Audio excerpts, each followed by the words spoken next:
Hi, welcome to Subhan GK award. Today topic వచ్చేసి రంగారెడ్డి జిల్లా గురించి తెలుసుకుందామా. ఓకే, మనకు తెలుగు రాష్ట్రాలలో జిల్లాల మీద ఖచ్చితంగా ఫోకస్ చేయాలి.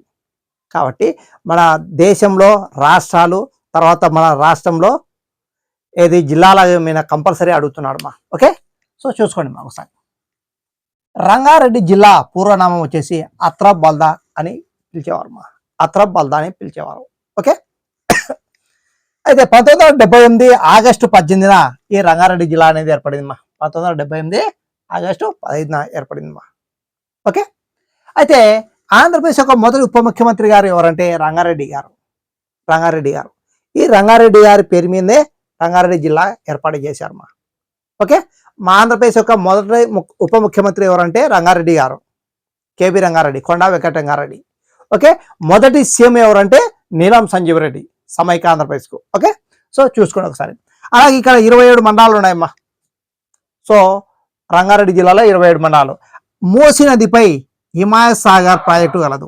మూసీ నదిపై హిమాయత్ సాగర్ ప్రాజెక్టు ఉంది. ఓకే, ఇక ఈ నదిపై ఉస్మాన్ సాగర్ అంటే గండిపేట చెరువు ఉంది మా. సో ఏర్పాటు చేశారు. నెక్స్ట్, రాష్ట్రంలో తొలి సైన్స్ సిటీని రంగారెడ్డి జిల్లాలో ఏర్పాటు చేశారు మా. రాష్ట్రంలో తొలి సైన్స్ సిటీని ఏర్పాటు చేశారు ఇక్కడ. ఓకే, ఇక దేశంలో తొలి గ్రీన్ ఫీల్డ్ ఇంటర్నేషనల్ ఎయిర్పోర్ట్ ఏదంటే మనకు శంషాబాద్ ఇంటర్నేషనల్ ఎయిర్పోర్ట్ లేదా రాజీవ్ గాంధీ ఇంటర్నేషనల్ ఎయిర్పోర్ట్. దీన్ని వైఎస్ఆర్ గారు ప్రారంభించారమ్మా 2004లో. ఓకే, సో చూసుకోండి ఒకసారి. దీన్ని ఏర్పాటు చేసిన సంస్థ ఏదంటే, నిర్మించిన సంస్థ ప్రైవేట్ సంస్థ ఏదంటే జిఎంఆర్ అంటే గ్రంథి మల్లికార్జునరావు సంస్థ. సో ప్రైవేట్ రంగంచే స్థాపించబడిన సంస్థనే ఏమంటామంటే గ్రీన్ ఫీల్డ్ అంటారు. దేశంలో మొదటి గ్రీన్ ఫీల్డ్ ఇంటర్నేషనల్ ఎయిర్పోర్ట్ ఏదంటే శంషాబాద్ లేదా రాజీవ్ గాంధీ ఇంటర్నేషనల్ ఎయిర్పోర్ట్. దేశంలో రెండవ ఇంటర్నేషనల్ గ్రీన్ ఫీల్డ్ ఎయిర్పోర్ట్ ఏదంటే దేవనహల్లి, బెంగళూరు దేవనహల్లి ఇంటర్నేషనల్ ఎయిర్పోర్ట్. అలాగే దేశంలో మొదటి గ్రీన్ ఫీల్డ్ ఓడరేవు ఏదంటే కృష్ణపట్నం ఓడరేవు, నెల్లూరు జిల్లా అమ్మ. కృష్ణపట్నం ఓడరేవు, నెల్లూరు జిల్లా. దీన్ని నవయుగ కంపెనీ అనేది ఏర్పాటు చేస్తుంది అమ్మా. ఓకే, ఇక నెక్స్ట్, విస్తీర్ణంలో 4వ పెద్ద జిల్లా రంగారెడ్డి జిల్లా. విస్తీర్ణంలో 4వ పెద్ద జిల్లా రంగారెడ్డి జిల్లా. అలాగే జనాభాలో 3వ పెద్ద జిల్లా ఇది రంగారెడ్డి. పాల ఉత్పత్తులు అధికంగా గల జిల్లా అమ్మ. పాల ఉత్పత్తి అధికంగా గల జిల్లా ఏదంటే మనకు రంగారెడ్డి జిల్లా. ఎందుకంటే ఎక్కువ మంది జనాభా ఉంటారు కాబట్టి ఎక్కువ మంది తీసుకుంటారు. No doubt. ఒకటి చూసుకోండి, దేశంలో ప్రతి ఒక్కరూ పాలు అనేది యూజ్ చేస్తారమ్మా. ఉదయం లేచినప్పటి నుండి నిద్రపోయేంత వరకు, రాత్రి నిద్రపోయేంత వరకు పాలు ఏదో ఒక రూపంలో తీసుకుంటారు. పాలు, వెన్న, నెయ్యి, మజ్జిగ, సో ఇలా ఏదో ఒక రూపంలో తీసుకుంటారు. ఓకే, సో అలాగే కోళ్ళు, గుడ్ల ఉత్పత్తిలో ప్రథమ స్థానం గల జిల్లా ఏదంటే మనకు రంగారెడ్డి జిల్లా. కోళ్ళు, గుడ్ల ఉత్పత్తిలో ప్రథమ స్థానం గల. అందుకే మన తెలుగు రాష్ట్రాలను ఏమంటాము, ఎగ్ బాల్ ఆఫ్ ఇండియా అంటారు ఆంధ్రప్రదేశ్. సో 2014 కంటే ముందు ఎగ్ బాల్ ఆఫ్ ఇండియా ఏదంటే మనకు ఆంధ్రప్రదేశ్ అండ్ తెలంగాణ ఉన్నది. విడిపోయిన తర్వాత ఎక్కువ భాగము ఏపీకి పోయింది కాబట్టి ఎగ్ బాల్ ఆఫ్ ఇండియా అని దేన్ని అంటామంటే ఏపీని అంటారమ్మా. ఓకే, ఇక అంత్యోదయ కార్డులు అధికంగా గల జిల్లా ఏదంటే మనకు రంగారెడ్డి జిల్లా. అంత్యోదయ కార్డులు అధికంగా గల జిల్లా. ఓకే, ఇక చిలుకూరు బాలాజీ టెంపుల్ ను ఏమంటామంటే వీసా గార్డ్ అంటారు. Chilkur Balaji temple visa guard అంటారు. ఎక్కడ ఉంది మనకు, మొయినాబాద్లో ఉంది అమ్మా. మొయినాబాద్. ఓకే, 2వ తిరుపతిగా ప్రసిద్ధి చెందింది. తెలంగాణలో 2వ తిరుపతిగా ప్రసిద్ధి చెందింది ఏదంటే Chilkur Balaji temple. Okay, so next, యాచారంలో నందీశ్వరాలయం ఉంది అమ్మా. యాచారంలో నందీశ్వరాలయం. ఓకే, ఇక సంగీ దేవాలయం సంగీనగర్లో ఉంది మా. సంగీ దేవాలయం సంగీనగర్లో ఉంది.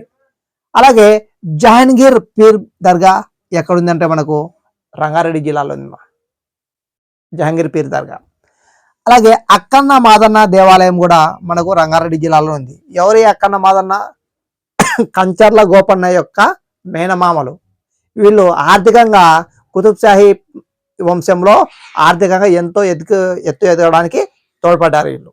ఎవరు? అక్కన్న మాదన్నలు. ఓకే, వీళ్ళ ప్రోత్సాహంతోనే కంచర్ల గోపన్న ఆ దేవాలయాన్ని నిర్మించారు. ఏది మనకు మొయినాబాద్లో, భద్రాచలంలో రామాలయం. ఓకే, సో ఇది చూసుకోండి, ఒకసారి చూసుకోండి. ఎప్పుడు నిర్మించారంటే ఆయన 1674లో ఖమ్మం జిల్లాలో భద్రాచలంలో రామాలయాన్ని నిర్మించింది ఎవరంటే Kancharla Gopanna.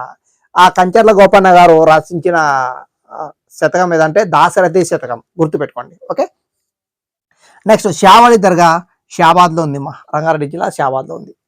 Next lotus temple మొయినాబాద్లో ఉంది మా, లోటస్ టెంపుల్ మొయినాబాద్. అలాగే 1998లో భృగవాణి జింకల పార్కును చిలుకూరు రిజర్వ్ ఫారెస్ట్గా మార్చారు. చిలుకూరు రిజర్వ్ ఫారెస్ట్గా మార్చారు 1998లో. ఓకే, నెక్స్ట్ మహావీర్ హరిణ వనస్థలి పార్కును 1975లో ప్రారంభించారమ్మా.